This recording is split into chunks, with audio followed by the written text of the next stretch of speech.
उसके पास गया और बोला, बुद्ध, मैं अक्सर लोगों को यह कहते हुए सुनता हूँ कि हम जो सोचते हैं वही बन जाते हैं। इसलिए मैं आपसे जानना चाहता हूँ कि हमारा जीवन हमारे विचारों से कैसे जुड़ा है और हमारे विचार हमारे जीवन को किस हद तक प्रभावित करते हैं। बुद्ध ने कहा है कि यह सत्य है कि मनुष्य जो सोचता है वही बन जाता है। कोई भी विचार जिसे हम लंबे समय तक अपने मन में रखते हैं और उसके बारे में बार बार सोचते रहते हैं, हम वैसे ही बन जाते हैं। लोग उन्हीं के साथ अपना निर्माण करते हैं। विचार जिसके बारे में वह लगातार बनता रहता है। व्यक्ति का चरित्र उसके विचारों से भी बनता है। यदि विचार अच्छे हैं तो चरित्र भी शुद्ध होगा और यदि विचार ही प्रदूषित है तो चरित्र भी बुरा होगा। अगर आप ध्यान से देखेंगे तो पाएंगे कि आपके जीवन का हर पहलू आपके किसी न किसी पहलू से जुड़ा है। आप आज जो भी है अपने विचारों की वजह से हैं।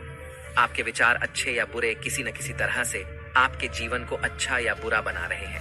हम जैसा सोचते हैं वैसा ही हमारा चरित्र बन जाता है। जिस प्रकार स्वस्थ बीज के बिना कोई वृक्ष विकसित नहीं हो सकता, उसी प्रकार अच्छे विचारों और अच्छे चरित्र के बिना कोई भी मनुष्य सफल नहीं हो सकता।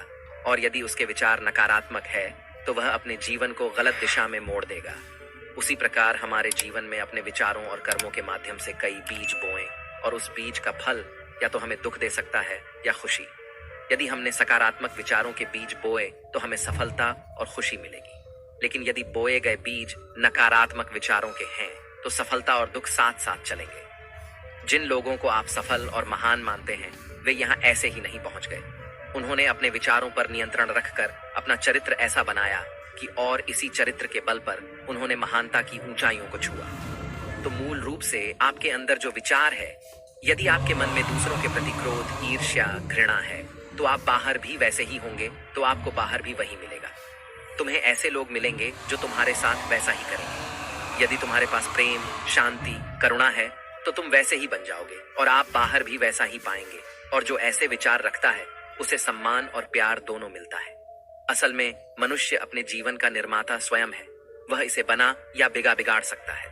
मनुष्य अपने चरित्र का निर्माण अपने कार्यों और विचारों से करता है, अपना समुदाय बनाता है, अपनी किस्मत खुद बनाता है। व्यक्ति ने कहा, लेकिन बुद्ध, मैं अपने विचारों से खुद को कैसे सुधार सकता हूँ? बुद्ध ने कहा कि अगर तुम खुद को सुधारना चाहते हो तो सबसे पहले अपने विचारों पर ध्यान देना शुरू करो। तुम्हें यह देखना होगा कि तुम दिन भर क्या सोच रहे हो। क्या तुम दिन भर मन में बुराई और लोगों के प्रति नफरत पाल रहे हो? आपको बस इस बात पर ध्यान देना है कि आप अच्छाई की ओर जा रहे हैं या बुराई की ओर। जब आप अच्छे से समझ जाएंगे कि आपके दिमाग में अच्छे विचार चलते हैं या बुरे, तभी आप अपने सोचने के तरीके में बड़ा सकारात्मक बदलाव कर पाएंगे। आपके अंदर कभी ना खत्म होने वाला खजाना है। आप नहीं जानते कि आप क्या कर सकते हैं, आप किस तरह की अद्भुत शक्तियां प्राप्त कर सकते हैं। आपने महान योद्धाओं और महान लोगों के बारे में तो सुना ही होगा। यदि आपको उनकी शक्तियों पर विश्वास नहीं है, आपको बस यह मानना होगा कि आग के बिना धुआं नहीं होता। जरूर उनमें कुछ तो बात होगी जिसकी वजह से उनके बारे में इतना कुछ लिखा और कहा गया है। तो वे कौन लोग थे जो दुनिया में महान योद्धा और आदर्श के रूप में पूजे जाते थे? अगर हम थोड़ा और गहराई से सोचें तो ये वे लोग थे जिन्होंने अपने भीतर के अटूट खजाने को पहचाना। वे लोग अभ्यास करते रहे और सभी की भलाई करने वाले लोगों की मदद करके खुद को बेहतर बनाते रहे और वे दुनिया में महान और अमर हो गए। और अगर आप भी ऐसा ही करना चाहते हैं तो सबसे पहले आपको अपने विचारों पर ध्यान देना होगा। बुद्ध ने आगे कहा, एक मानव मन बगीचे से तुलना की जा सकती है। जैसे बगीचे को साफ और सुंदर रखना, समय समय पर उसमें उगने वाले खरपतवार को हटाना पड़ता है, रोज पानी देना पड़ता है, पौधे की देखभाल करनी पड़ती है।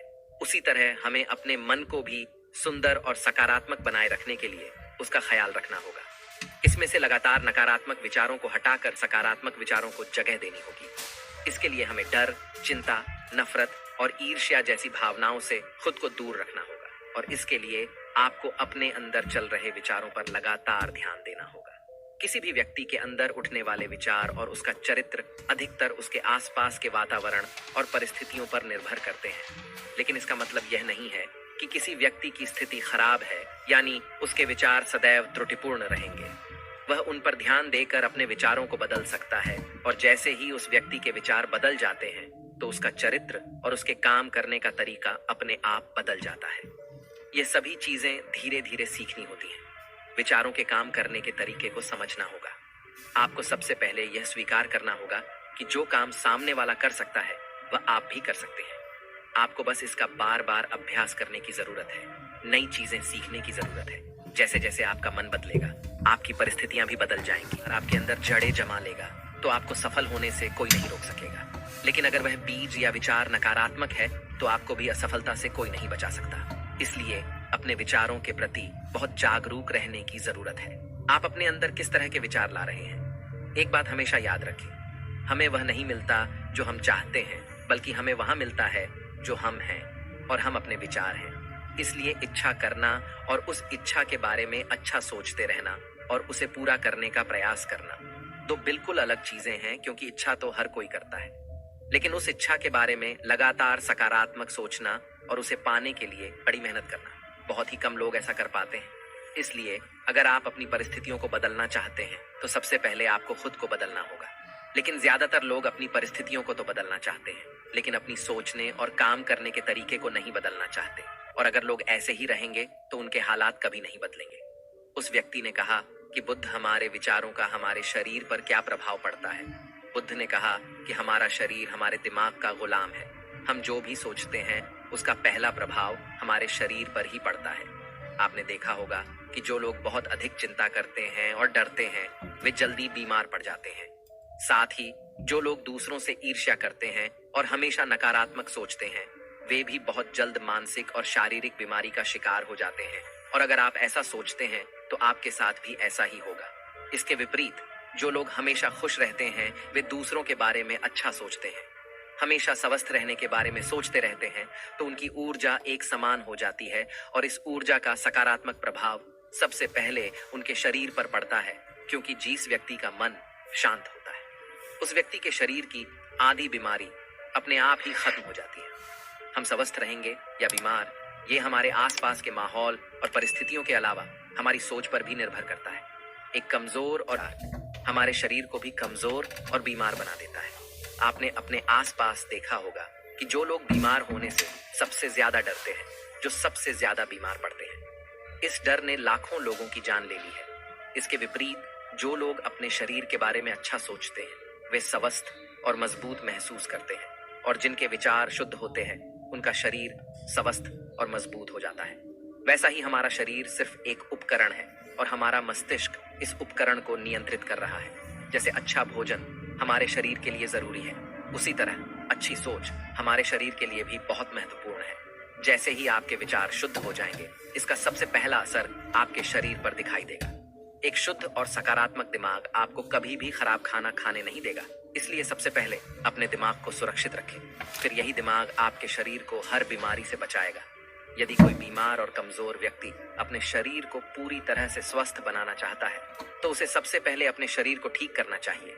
विचार और उसका मन, उसे प्रकृति के संपर्क में रहना चाहिए, उसे सूरज की रोशनी में रहना चाहिए और एक सेकंड के लिए भी अपने शरीर के बारे में नकारात्मक नहीं सोचना चाहिए।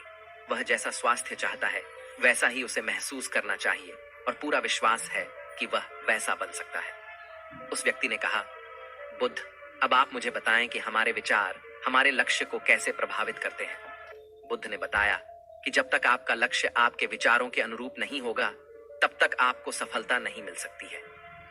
कहने का मतलब यह है कि आप हर दिन एक नई चीज सोच सकते हैं, जो मैं आज चाहता हूं या बनना, कल मैं वह बनना चाहता हूं या बाद में कुछ और।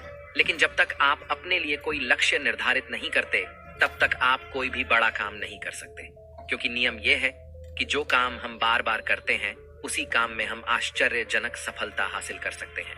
अगर आप हर दिन अपना लक्ष्य बदलते रहते हैं तो आप कहीं नहीं जा रहे हैं। इसलिए आपके जीवन में एक निश्चित लक्ष्य होना चाहिए और आपको अपनी पूरी मेहनत और लगन से उस लक्ष्य को पूरा करने का प्रयास भी करना चाहिए। और इसके लिए आपको अपने सभी विचारों को अपने लक्ष्य पर केंद्रित करना होगा, अन्यथा आपके विचार बिखरे रहेंगे और हो सकता है कि एक बार आप असफल हो जाए या आपको शुरुआत में कोई सफलता ना मिले तो दूसरों को देखकर आपके मन में यह ख्याल आने लगा कि यह काम तो आसान है, जब वह इस काम में सफल हो सकता है तो मैं भी सफल होकर अच्छा पैसा और नाम कमा सकता हूँ। और यह भी संभव है कि इस काम में असफल होकर भी तुम दूसरी तरफ भागो और ऐसा करते समय आपका ही काम करते हैं, लेकिन हो सकता है कि आप किसी एक चीज में सफल ना हो पाए। इसलिए आपको पहले एक चीज तय करनी होगी, तभी आपके विचार एक काम पर फोकस कर पाएंगे। अब आपका वह लक्ष्य कुछ भी हो सकता है, चाहे मन की शांति पाना हो या अमीर बनना हो, लेकिन याद रखें, लक्ष्य वही है जो आपके विचारों को एक दिशा में केंद्रित रख सके। यदि आप बार बार अपने लक्ष्य हासिल करने में असफल हो रहे हैं, तो इसका मतलब यह नहीं है कि आप इसे हासिल नहीं कर सकते, बल्कि इसका मतलब है कि आपके पास अपने लक्ष्य को हासिल करने का तरीका गलत है। इसलिए आपको अपना लक्ष्य नहीं बदलना है, बल्कि अपनी सोच और अपने काम करने का तरीका बदलना है। अगर आप ऐसा करेंगे तो आप धीरे धीरे सीख जाएंगे और अपने लक्ष्य तक पहुंच जाएंगे। अपनी असफलताओं से कभी मत डरो। अगर आप कुछ बड़ा हासिल करना चाहते हैं तो आपको अंदर से बहुत मजबूत होना होगा, क्योंकि चाहे आप कुछ भी करें, लोग अक्सर आपको अपनी बातों से कमजोर और हताश करने की कोशिश करेंगे। इसलिए अगर आप डरेंगे तो आप अपने किसी भी लक्ष्य में सफलता हासिल नहीं कर पाएंगे, क्योंकि डर आपकी सभी आशाओं को नष्ट कर देता है और आपके सभी विचार केवल आपके डर तक ही सीमित रह जाएंगे। और डर डर कर आप अंततः खुद को शारीरिक और मानसिक रूप से बीमार बना लेते हैं। तब आपको समझ आएगा कि आपने अपने झूठे डर के एहसास में कितनी बड़ी गलती कर दी है, और फिर आपके लिए खुद को उस स्थिति से बाहर निकालना बहुत मुश्किल हो जाएगा। इसलिए सबसे पहले एक लक्ष्य बनाएं ताकि आपके विचार उस पर केंद्रित हो सके। उसके बाद अगर आप बार बार असफल होते हैं तो भी घबराएं नहीं, क्योंकि यह लक्ष्य हासिल करने का ही एक हिस्सा है। और पूरा विश्वास रखें कि आप जरूर सफल होंगे और एक दिन तुम भी हो जाओगे। उस व्यक्ति ने कहा, बुद्ध विचारों और मन की शांति के बीच क्या संबंध है? बुद्ध ने बताया कि मन की शांति एक ऐसा खजाना है जिसे दुनिया के 1% लोग भी हासिल नहीं कर सकते, और जिसने ये खजाना हासिल कर लिया है वह दुनिया का सबसे भाग्यशाली व्यक्ति है। वह भीड़ में अलग दिखता है। यह कहना उतना आसान नहीं है जितना लगता है। मन की शांति केवल लंबे समय तक आत्मनियंत्रण के माध्यम से ही प्राप्त की जा सकती है। जब कोई व्यक्ति खुद को समझता है और दुनिया प्यार और प्यार के बीच के अंतर को समझती है, उसके अंदर नफरत, डर और ईर्ष्या जैसी भावनाएं खत्म हो जाती हैं। तब एक दिन व्यक्ति को मन की सच्ची शांति मिल सकती है, और यही हर इंसान का अंतिम लक्ष्य भी है। एक शांत व्यक्ति सबसे खराब परिस्थितियों में भी खुद को नियंत्रित कर सकता है। एक शांत व्यक्ति के पास जितनी मानसिक शक्ति होती है उतनी किसी और के पास नहीं होती। शांत व्यक्ति का अर्थ है वह व्यक्ति जिसका मन पूर्णतः शांत हो, क्योंकि जैसे ही आपका मन शांत हो जाता है आपके सभी विचार शांत हो जाएंगे, और तब आपको महसूस होगा कि सचमुच आपका दिमाग कितना शक्तिशाली है। जैसे ही आपको मानसिक शांति मिलेगी, आप महसूस करेंगे कि आपकी मानसिक शक्ति इतनी बढ़ गई है कि आपके लिए सब कुछ आसान हो गया है। आप जहां भी हों, आपकी परिस्थितियां जो भी हो, आप खुद को स्वीकार करना शुरू कर देंगे। आप हमेशा खुश रहेंगे, और अगर आप यह मुकाम हासिल करना चाहते हैं तो इसकी शुरुआत आपको अपने विचारों से करनी होगी। अपने विचारों पर नियंत्रण, और अपने विचारों पर यह नियंत्रण आप केवल और केवल ध्यान के माध्यम से ही प्राप्त कर सकते हैं। इतना कहकर बुद्ध चुप हो गए और ध्यान करने लगे, और वह व्यक्ति भी उनको प्रणाम करके चला गया।